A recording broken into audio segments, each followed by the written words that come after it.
This program was made possible by the Corporation for Public Broadcasting and by contributions to your PBS station from viewers like you. Thank you.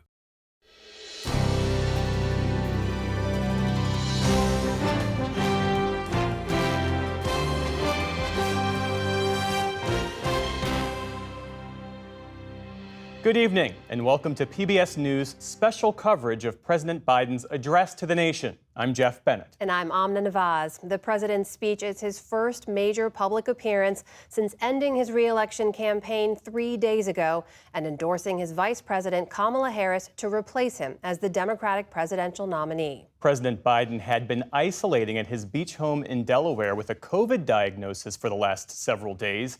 But yesterday, he tested negative for the virus and returned to the White House. As we await the president's remarks, let's go quickly now to our White House correspondent, Laura Barone-Lopez. Laura, what should we expect to hear from the president tonight?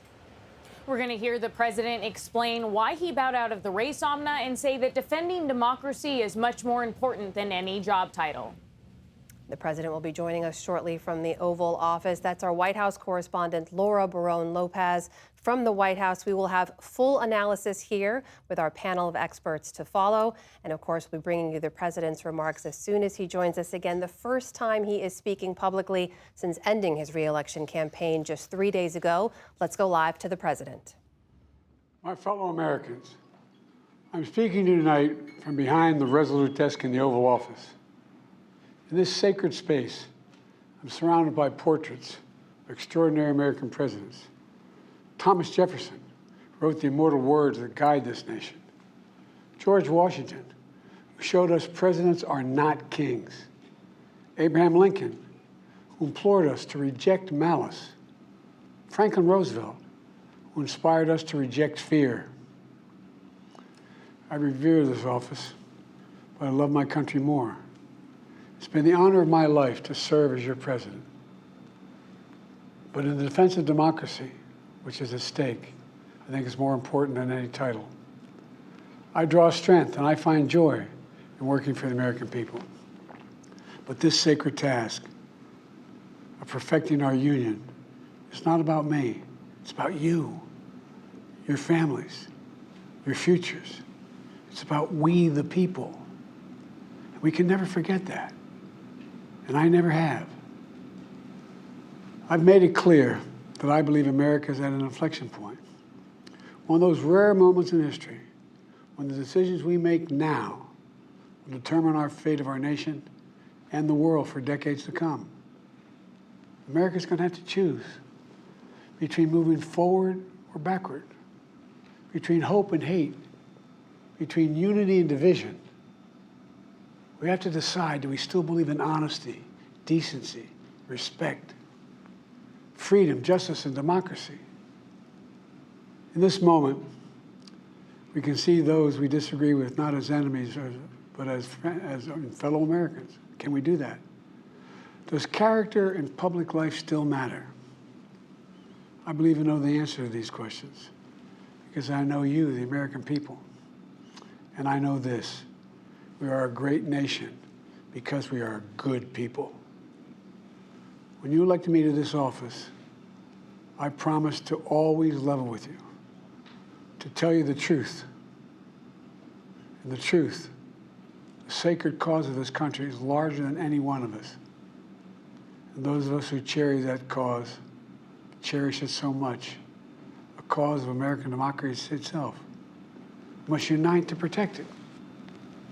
You know, in recent weeks, it's become clear to me that I need to unite my party in this critical endeavor.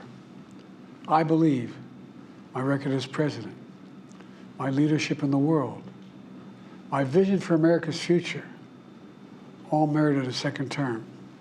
But nothing can come in the way of saving our democracy. That includes personal ambition. So I've decided the best way forward is to pass the torch to a new generation. That's the best way to unite our nation. You know, there is a time and a place for long years of experience in public life. But there's also a time and a place for new voices, fresh voices, yes, younger voices. And that time and place is now. Over the next 6 months, I'll be focused on doing my job as president. That means I'll continue to lower costs for hardworking families, grow our economy. I'll keep defending our personal freedoms and our civil rights, from the right to vote to the right to choose. I'll keep calling out hate and extremism. Make it clear there is no place in America for political violence or any violence ever, period. I'm going to keep speaking out to protect our kids from gun violence, our planet from climate crisis that is the existential threat. And I will keep fighting for my cancer moonshot so we can end cancer as we know it, because we can do it. And I'm going to call for Supreme Court reform because this is critical to our democracy, Supreme Court reform. You know, I will keep working to ensure America remains strong and secure and the leader of the free world. I'm the first president in this century to report to the American people that the United States is not at war anywhere in the world. We'll keep rallying a coalition of proud nations to stop Putin from taking over Ukraine and doing more damage. We'll keep NATO stronger, and I'll make it more powerful and more united than any time in all of our history. I'll keep doing the same for our allies in the Pacific. You know, when I came to office, the conventional wisdom was that China would inevitably surpass the United States. That's not the case anymore. And I'm going to keep working to end the war in Gaza, bring home all the hostages, and bring peace and security to the Middle East and end this war. We're also working around the clock to bring home Americans being unjustly detained all around the world. You know, we've come so far since my inauguration. On that day, I told you, as I stood in that winter, we stood in a winter of peril and a winter of possibilities. Peril and possibilities. We were in the grip of the worst pandemic in the century, the worst economic crisis since the Great Depression, the worst attack on our democracy since the Civil War. But we came together as Americans, and we got through it. We emerged stronger, more prosperous, and more secure. Today, we have the strongest economy in the world, creating nearly 16 million new jobs, a record. Wages are up. Inflation continues to come down. The racial wealth gap is the lowest it's been in 20 years. We're literally rebuilding our entire nation, urban, suburban, rural, and tribal communities. Manufacturing has come back to America. We're leading the world again in chips and science and innovation. We finally beat Big Pharma after all these years to lower the cost of prescription drugs for seniors. And I'm going to keep fighting to make sure we lower the cost for everyone, not just seniors. More people have health care today in America than ever before. And I signed one of the most significant laws helping millions of veterans and their families who are exposed to toxic materials. You know, the most significant climate law ever in the history of the world. The first major gun safety law in 30 years. And today, the violent crime rate is at a 50-year low. We're also securing our border. Border crossings are lower today than when the previous administration left office. I've kept my commitment to appoint the first black woman to the Supreme Court of the United States of America. I also kept my commitment to have an administration that looks like America and be a president for all Americans. That's what I've done. I ran for president 4 years ago because I believed and still do that the soul of America was at stake. The very nature of who we are was at stake. And that's still the case. America's an idea. An idea stronger than any army, bigger than any ocean, more powerful than any dictator or tyrant. It's the most powerful idea in the history of the world. That idea is that we hold these truths to be self-evident. We're all created equal, endowed by our Creator with certain inalienable rights: life, liberty, pursuit of happiness. We've never fully lived up to it, to this sacred idea, but we've never walked away from it either. And I do not believe the American people will walk away from it now. In just a few months, The American people will choose the course of America's future. I made my choice. I've made my views known. I would like to thank our great Vice President Kamala Harris. She's experienced, she's tough, she's capable. She's been an incredible partner to me and a leader for our country. Now the choice is up to you, the American people. When you make that choice, remember the words of Benjamin Franklin that's hanging on my wall here in the Oval Office, alongside the busts of Dr. King and Rosa Parks and Cesar Chavez. When Ben Franklin was asked, as he emerged from the convention going on, whether the founders had given America a monarchy or republic, Franklin's response was, a republic, if you can keep it. A republic, if you can keep it. Whether we keep our republic is now in your hands. My fellow Americans, it's been the privilege of my life to serve this nation for over 50 years. Nowhere else on earth could a kid with a stutter, from modest beginnings in Scranton, Pennsylvania, and Claymont, Delaware, one day sit behind the resolute desk in the Oval Office as President of the United States. But here I am. That's what's so special about America. We're a nation of promise and possibilities, of dreamers and doers, of ordinary Americans doing extraordinary things. I've given my heart and my soul to our nation, like so many others.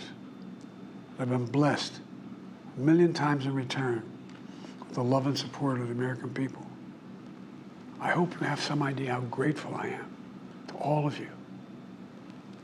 The great thing about America is here, kings and dictators do not rule, the people do. History is in your hands.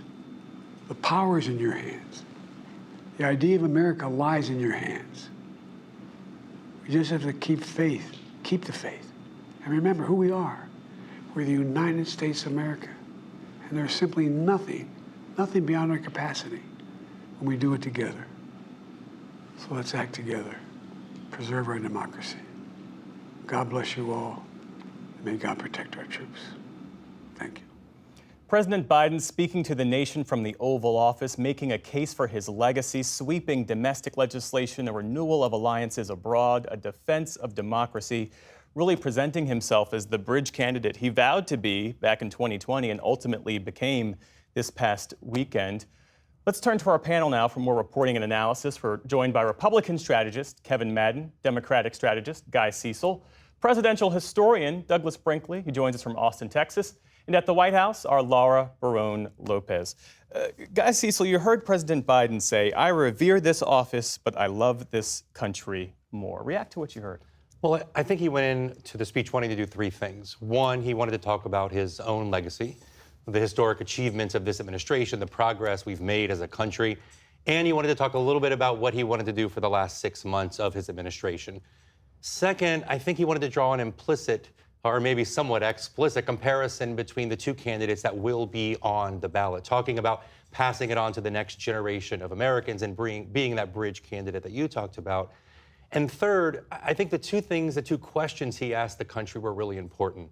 Do we believe that our opponents are enemies, or are they fellow Americans? And do we believe that character matters? And I think the end of that speech really wrapped that up, talking about his own service to the country, his own care for the country, and the humility he feels at serving as president. So on all three of those fronts, I thought he did a great job. Kevin, a lot of folks are tuning in because they wanted more of an explanation, right, about why the president made the decision he did. There's been a lot of reporting around his meeting with some of his closest advisors that helped him get to that decision. But he said here, "I believe my record as president, my vision for the future merited a second term, but nothing gets in the way of democracy. That includes personal ambition." What did you take away from that explanation? Well, look, I think overall, this was a very underwhelming address. I think he failed to answer some of the questions and concerns that American people have out there about whether or not he's even capable to finish the rest of his term. And I think those are very real concerns given the COVID diagnosis that he only had only a week ago. I'd say the other thing, too, is that this speech, the way he delivered it, reinforced a lot of the concerns that people have. He was very low energy. He stumbled over his delivery. And so I think, one of the things that I'd say, too, is that he tiptoed very close to a political speech. Guy even mentioned that he wanted to draw a contrast between the two candidates in the presidential race and, in reference to Kamala Harris. This is an Oval Office speech where the American public is looking to hear a bit more of a unity message from their president and a message about his current position. And I think it did tiptoe into a political by mentioning her and by saying, I've made my preference clear. Right, and I think that he largely hit on the unity message, but I think that was somewhat dulled by how political it felt. And then I think this is a very memorable moment, but it was a very unmemorable message and delivery from the president. Let's bring in Doug Brinkley, because Doug, this entire thing has been unprecedented. This is a word that's been kicked around a lot this election cycle. A sitting president and incumbent abandoning his bid this late. But there are some parallels, namely LBJ, who in March of 1968 famously said he would not seek nor would he accept the nomination of the party. What parallels do you see between our 36th and 46th presidents? Well, for starters, I think his main thing he accomplished was that he's no longer in Rehoboth Beach. He did have COVID, but he's back, and he used the Oval Office to say, I'm in charge. It's why he named so many presidents, the greats, Lincoln, Washington, Jefferson, and then evoked Rosa Parks and Cesar Chavez, meaning I'm important and I'm in the Oval Office, and he got that across.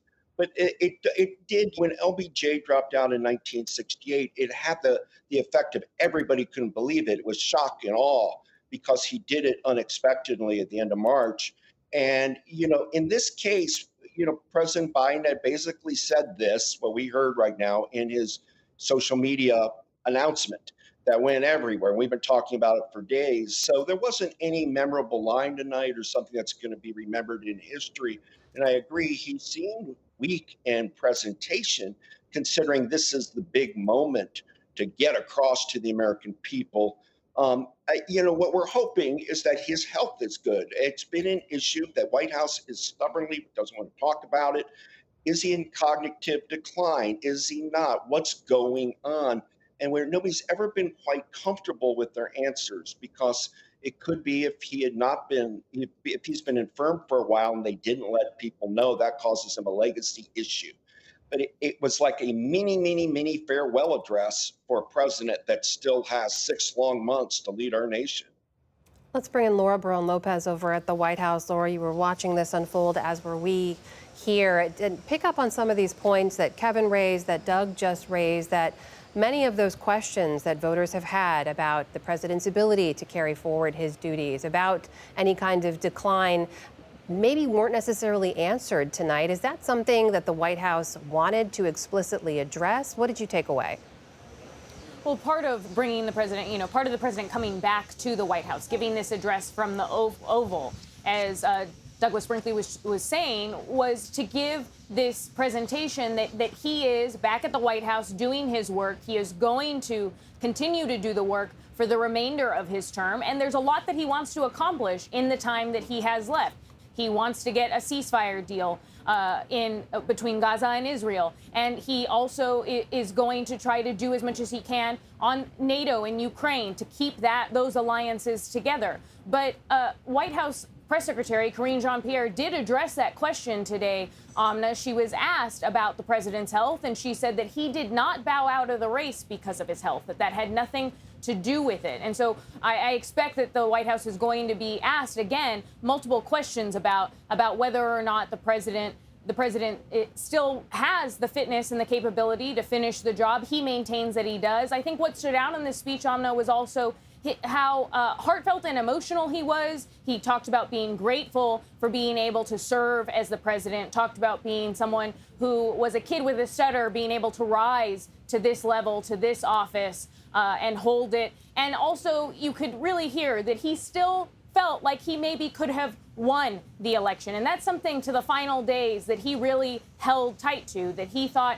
that he very well could have maybe beaten Trump, and now we'll never know. And it wasn't until really right before this past Sunday that the president ultimately decided that it was time for him to bow out. And it was in large part because he had lost a lot of the backing of the leaders across his party. Yeah. Let's shift our focus to Vice President Harris, now that she's the likely nominee. How does she establish herself? How does she distinguish herself when you have an incumbent who's still in office, obviously, but who also very much wants to remain part of this debate? Sure. Well, it's always a challenge for any vice president when they are still serving in an administration. But I think if you look at Kamala's performance over the last 3 days, she has united our party. She has collected, $127 million in grassroots contributions, 70% of those from first-time contributors. They've recruited 72,000 new volunteers. She's given 2 to 3 speeches every day, drawing a pretty sharp contrast, not just focused on the administration record, which I'm sure she will do, but focused on her long career as a prosecutor, as an attorney general, as the senator from California. So I think her number one job is to use this opportunity, and I think she'll have it, to reintroduce herself to the American people. I can tell you from internal polling from the PAC that I worked for, Priorities USA, over the span of the last 3 days, we saw a 6-point deficit for President Biden in the 5 closest battleground states turn into a 1-point deficit between President Trump and Kamala Harris, reconciling a lot of our Democratic base, starting to move some of those suburban women back to our coalition that looks a lot more like 2020 than it did like 2016. Can I answer that real quick? I think Guy brings up a good point. I think the chance to really do a better job of articulating the administration's economic record and their economic message in key battleground states around this country, I think Vice President Kamala Harris is going to relish that opportunity. I think we saw tonight some of the problems that Joe Biden had with the energy and the enthusiasm and the really crystallized message to those voters. I think where the challenge really comes is on the things that you're really out of your control: national security, foreign policy, some of the diplomatic postures that the president's going to have to take to get a ceasefire done, to keep our allies in place. She may have to take some positions that maybe run counter to the administration. And that's where you could have tension inside a Biden White House with a Kamala Harris campaign for president on the campaign trail. Well, Douglas Brinkley, weigh in on that, if you don't mind. We don't need to delve too far into the political on this, but from a contextual point of view here, you have a man who just delivered an Oval Office address, someone who has spent 50 years in public service and in office in some form, mentioning some of those parts of his legacy from these last 4 years in office. And then you have him passing the torch to, as he said, younger, newer, fresher voices. How much of that message, as he laid it out today, do you expect to be carried forward in a Harris campaign? I think if we're going to take President Biden at his word that he has passed the torch to Kamala Harris, then he needs to get out of her way. She's got an incredible sprint to the election day. She's trending, she's popular, she's building momentum, but she may have to deviate on issues about Israel-Gaza somewhat. She may have to deviate on something dealing with climate change. President Biden has to let Kamala Harris be herself, and she's showing she can do it. I know he loves her and he trusts her, but it's not clear to me if you're a sitting president like Biden who's just stepped down and you have a 38% approval rating, that you're a help on the campaign trail. She might want to embrace the Biden policies that she's part of, Biden-Harris, but also maybe not quite do it that way. Otherwise, you become what happened to Hubert Humphrey. He was Lyndon Johnson's vice president, and Humphrey could never shake LBJ. He got to Chicago and had to fight Eugene McCarthy and others. Harris doesn't have a movement in the Democratic Party working against her, but she has the anchor of Biden, the good and the bad. And so take the good, distance herself from the rest, and let Harris and her new VP be the real torchbearers, as Biden has suggested that she is. Laura, how is the campaign thinking about that? If President Biden is a negative draw for some voters that Vice President Harris needs, not necessarily Democrats, but independent voters, swing voters, how are they thinking about navigating that? Well, we've heard from the president himself that he'd like to be out there and get out there and help her campaign. But I think that what we are going to see from Harris's campaign is that she is the one that is going to lead a very different schedule than President Biden did. You know, there was frustration from some Democrats that President Biden was not holding as many rallies as he could in a day, traveling to as many battleground states as he could, as they thought he should. And Vice President Harris has a much better stamina because she is younger, and she has already demonstrated in the amount of phone calls she's made to Democrats across the board to really show that she's tapped in, that she's ready to go. That's a big change that I've been hearing from Democrats. And a lot of the Democrats that I talk to also say that they feel as though she is already changing the map, that states that looked as though they were closing off to her are starting to open back up again. They have a lot more hope when it comes to Georgia and when it comes to North Carolina than they did just days ago when they thought that they were going to have to focus on those blue wall states. So that's something that you're hearing from the campaign, and I think you're going to see a lot of these other Democrats that were considered the bench and that some wanted to potentially challenge Kamala Harris for the nomination. You'll see a lot of those governors, Governor Whitmer, Governor Shapiro, all of them out there in force as surrogates for her.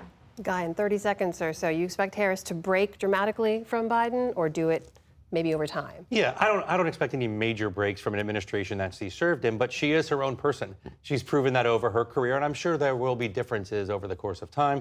But the reality is she's part of this administration, and she'll run on that record. Guy Cecil, Kevin Madden, Douglas Brinkley, and Laura Barone-Lopez, thank you all for joining us tonight. That, meanwhile, concludes our PBS News special coverage of the president's address. We hope you'll join us tomorrow for the News Hour. I'm Amna Nawaz. And I'm Jeff Bennett. Thanks very much for joining us.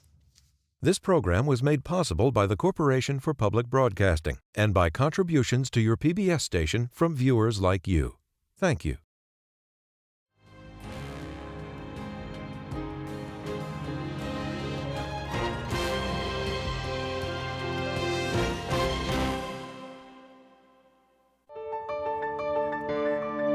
You're watching PBS.